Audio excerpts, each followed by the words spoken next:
Coming up on 6:39 over the weekend, we learned that former Kentucky First Lady and former Miss America Phyllis-George passed away after fighting a blood disorder. LEX 18's Claire Kopsky has more on her life and legacy through the eyes of a woman that she mentored.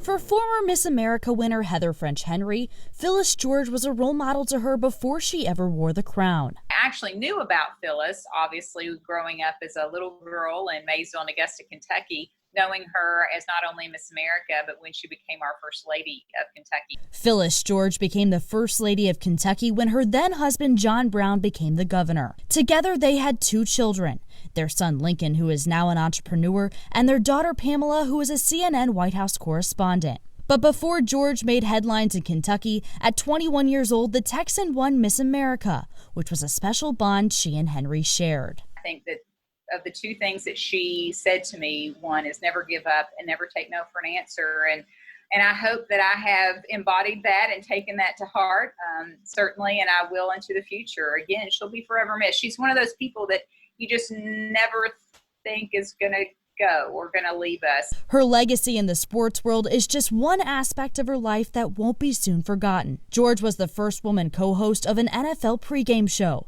shattering a glass ceiling for future women sportscasters. I just kept moving forward, and we learned so many things. If you fail, you're not a failure. You just learn the lessons, write them down, use them in your life. Use them in life and move on to accomplish the next goal, just as she did.